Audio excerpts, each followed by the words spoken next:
Assalamualaikum warahmatullahi wabarakatuh. And hello everyone. My name is Abdul Karim Alias. Welcome to MICRO-CREDENTIAL LEARNING SERIES. I came across this article. The title is The iTunes Model for Education and Rethinking How We Pay for College by Scot DeRue, published in Forbes. I found this actually in my Twitter stream. Then I read the whole article, although it was published actually 2 years ago in 2017. Much of the points that has been written in this article is still relevant. In fact, it is happening now in terms of what's happening in the higher education landscape, especially in the US. So I have summarized the points in this slide here. I'll come back to this slide, but let me just go through the article here. So the writer made some important points here, how the higher education is changing, especially in the context of the advancement in technology and also the connectivity, the internet, the digital technology that we have now. So he envisioned 3 tiers of education that looks a lot like the music industry today. We know very well that the music industry has evolved so much. It used to be that in the old days, we have to buy the whole album that contained probably 10 or 12 songs, although only 2 or 3 songs that are a good one, but we are kind of forced to buy the whole album. We have no choice. But now, at the time when Apple introduced iTunes, that was basically the turning point of the music industry, where the consumers now have a choice. Instead of buying the whole album, they can buy 1 or 2 songs that they like, and they just pay for the song that they like rather than paying for the whole album.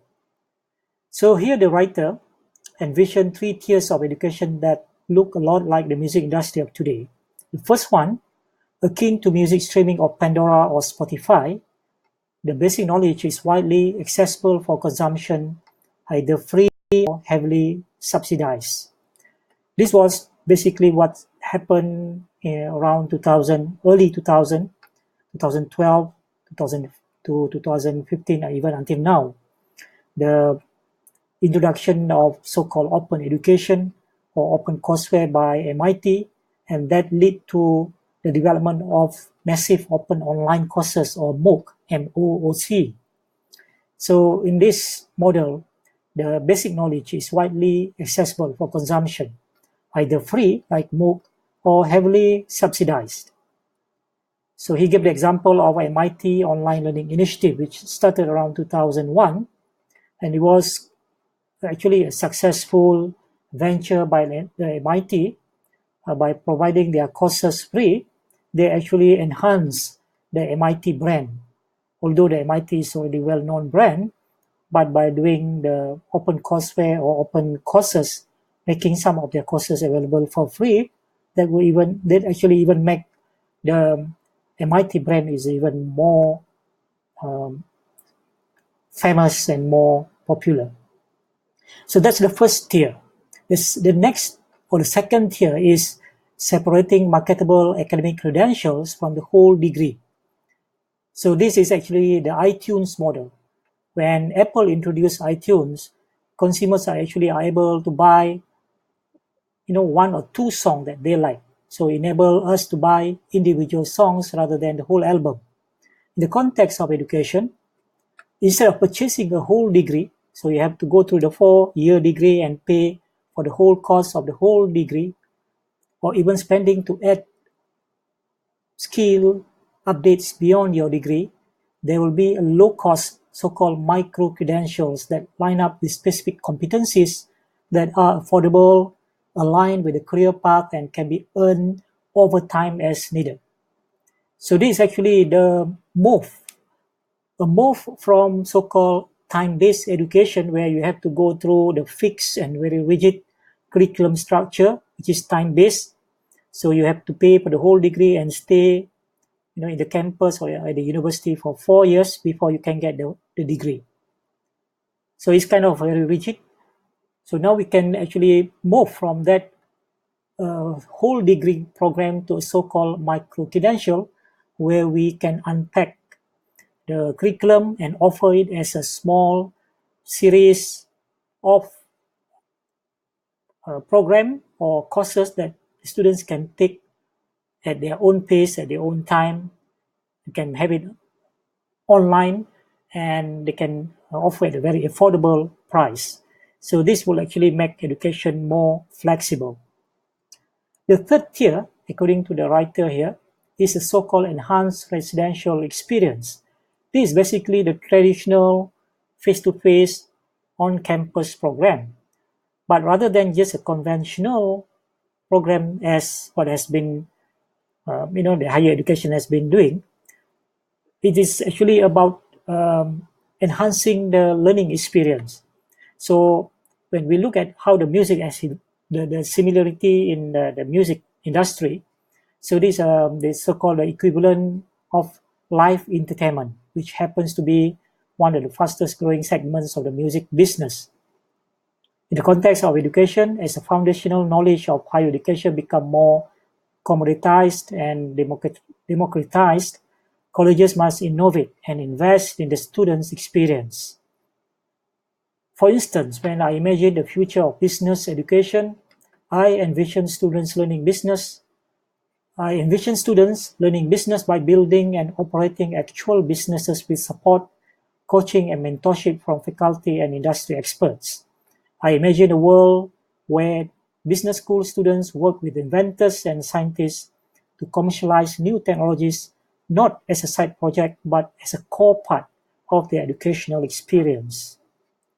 So I have summarized some of the important or the essential points in this article in the form of one slide here. So how education will evolve in the future based on the article. 3 tiers of education, taking the analogy of how the music industry has evolved from buying the full album, akin to a full degree, to buying a single song, just akin to buying a course. So the 3 tiers here, one, what I call it streaming model, where the basic knowledge is widely accessible for consumption, either free, as in MOOC, or heavily subsidized. So this, think of Spotify in the music industry, the streaming model where the listeners can listen to the streaming musics. The second model is what we call subscription or pay-per-view model. Think of iTunes, where we can buy a song rather than the full album. So this basically separating the marketable academic credentials from the whole degree. It's like unpacking or unbundle the whole curriculum of the degree and offer it in the small packages or in a small modules, so students can buy when the course or the modules based on what they need to learn, just in time, just in case, just enough, and just for themselves. Will become very personalized. So this is what we call learning on demand, using the concept of micro-credential or digital badges. And the third tier is enhanced residential experience, where it's actually the campus-based academic life that provide a life and learning experience that is unique, but using the fixed curricular study. But of course, we can be innovative here by creating the so-called memorable learning experience that would add great value to the students. So that's all in this presentation, just sharing the so-called how the education will evolve in the future, the 3 tiers of education, and how you can see we can fit into this model or into this picture. Thank you for listening.